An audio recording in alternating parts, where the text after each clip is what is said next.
qu'elle stimulerait les gens, développant leur spiritualité et améliorant leur santé. Peut-être que ça vient de cette météorite, de cette pierre noire d'origine extraterrestre.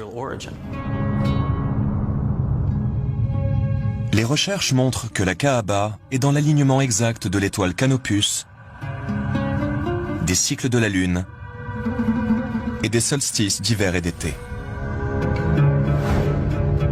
Mais où et comment nos ancêtres ont-ils pu obtenir un tel savoir en astronomie? De la même manière que les planètes tournent autour du Soleil, les marches en cercle autour de la Kaaba sont une référence symbolique aux alignements des astres de l'époque.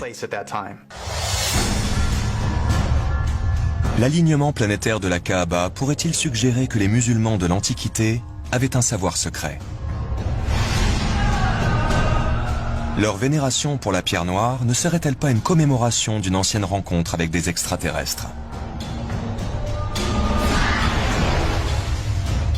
Pour les théoriciens des anciens astronautes, la réponse à ces questions ne fait aucun doute. C'est forcément oui. Eh bien, il y a un verset qui contient la Mecque.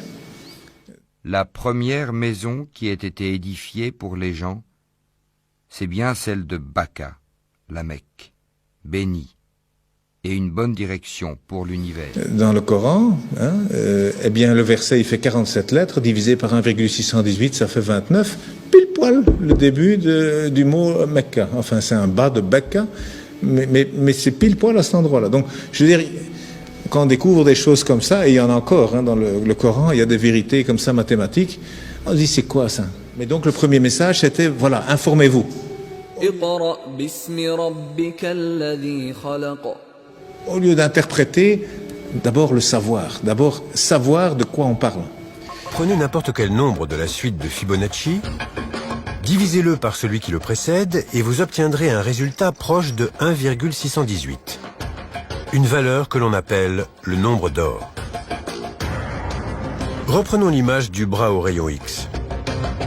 La différence de longueur entre l'avant-bras et la main est égale au nombre d'or.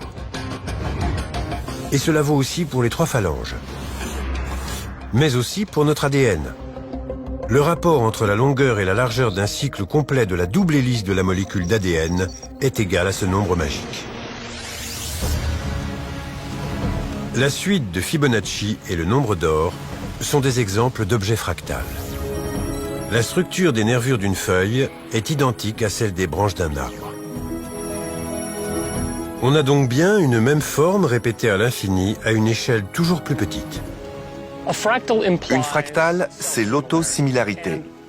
Un motif autosimilaire est un motif qui peut être reproduit et constaté à de multiples échelles d'observation. La nature repose sur la géométrie fractale parce qu'elle lui permet de créer des structures gigantesques avec une efficacité redoutable. Celui qui a créé 7 cieux superposés, sans que tu vois de disproportion en la création du tout miséricordieux. Ramène sur elle le regard. Y vois-tu une brèche quelconque?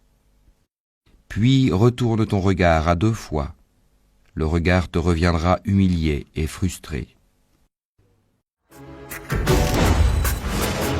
C'est grâce à elle que le corps humain peut contenir 96 000 km de veines et d'artères. Ou qu'1,80 m de filaments d'ADN peuvent être contenus dans le noyau d'une cellule.